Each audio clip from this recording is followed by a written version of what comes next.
YouTube Music is putting lyrics behind a paywall. Not premium features, not high quality audio, lyrics, the words to the song.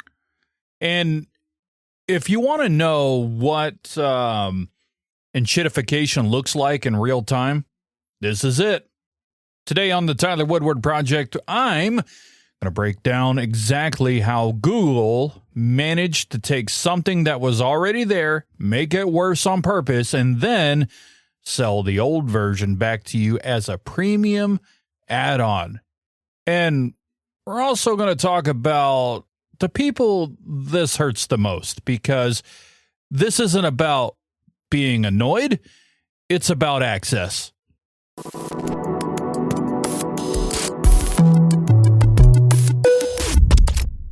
I'm Tyler Woodward, and I'm a broadcast network engineer by trade, and I spend most of my time thinking about infrastructure, platforms, and the ways companies squeeze us when they think we're not paying enough attention. This is exactly one of those moments right here, right now.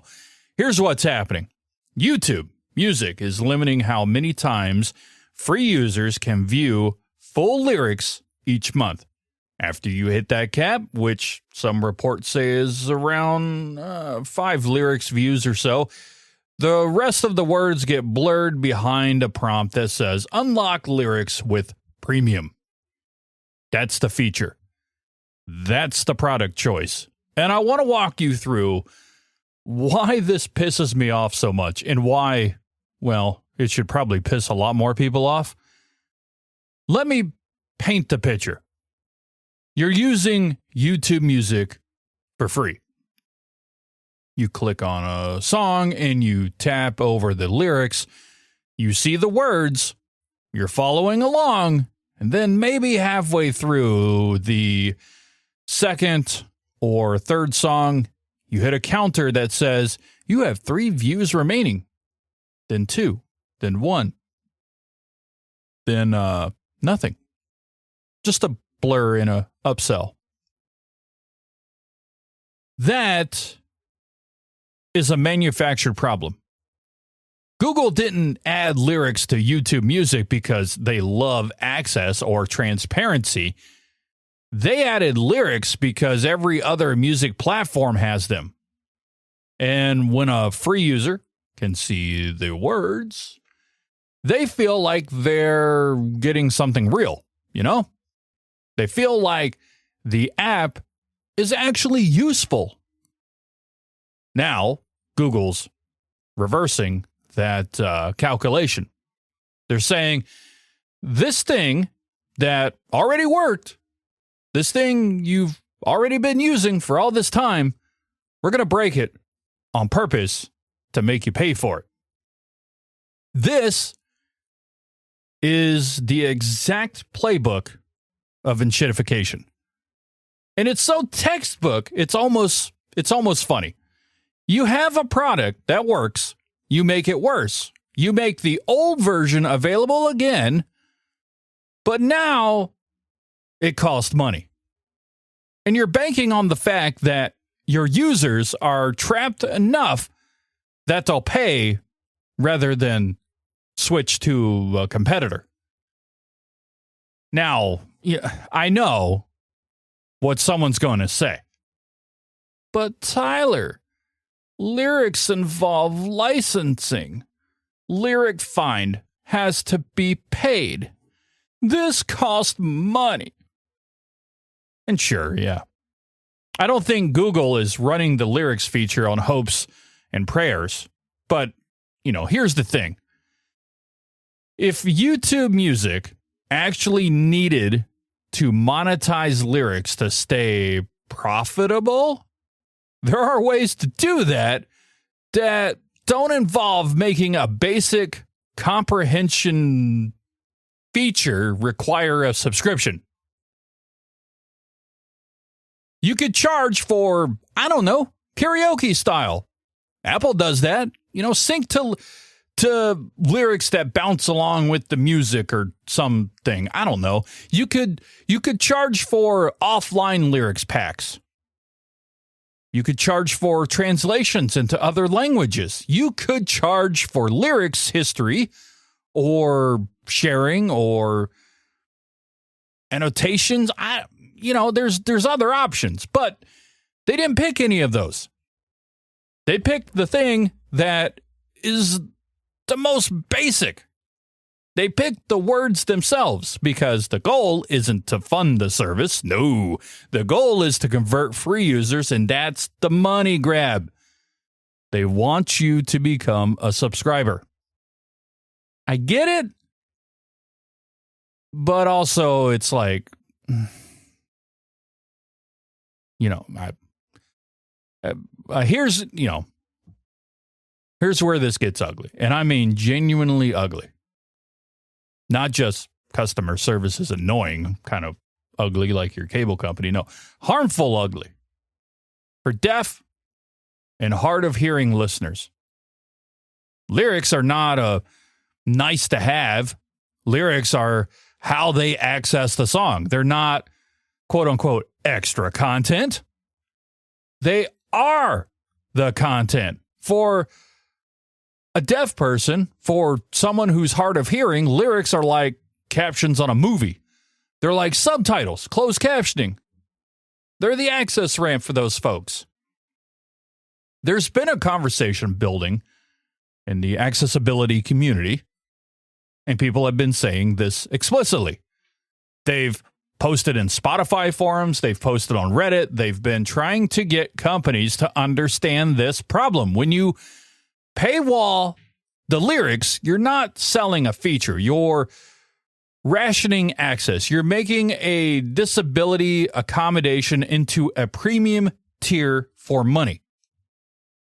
I want to read you something that was said in a Spotify community thread. Someone talked about a deaf child in their life who loved music, who used lyrics to understand and participate and feel part of the culture.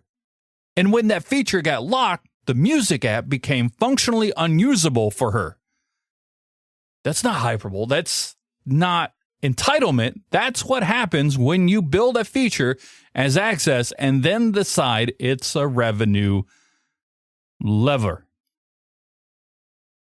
YouTube Music is doing the exact same thing. They're saying, if you want to understand the song, if you want to read the words, if you want to participate in music the way hearing listeners do, that's going to cost you. That's going to be conditional on your ability to pay up. And that's not inclusion. That's just paywalling inclusion and calling it innovation. So what do we do?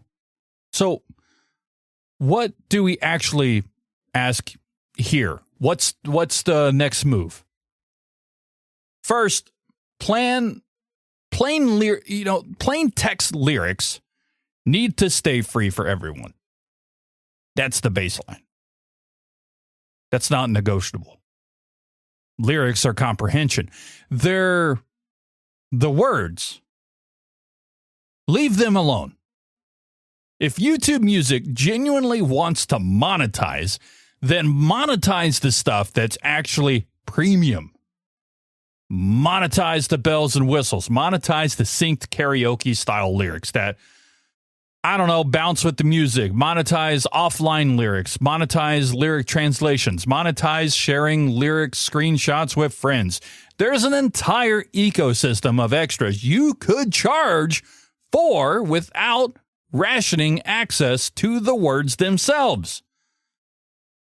The principle is simple. Don't monetize the ramp. Monetize the elevator. Don't charge for baseline access. Charge for the enhancements, Google. And here's the thing. If you're listening to this and you're a YouTube Music user, and this hits you, or if you know someone in the deaf or hard of hearing community who uses the app, the move here is to submit feedback in app. And when you submit it, don't frame it as, I want free stuff.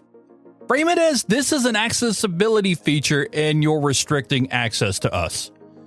use the captions analogy. Make it clear that this isn't about entitlement. It's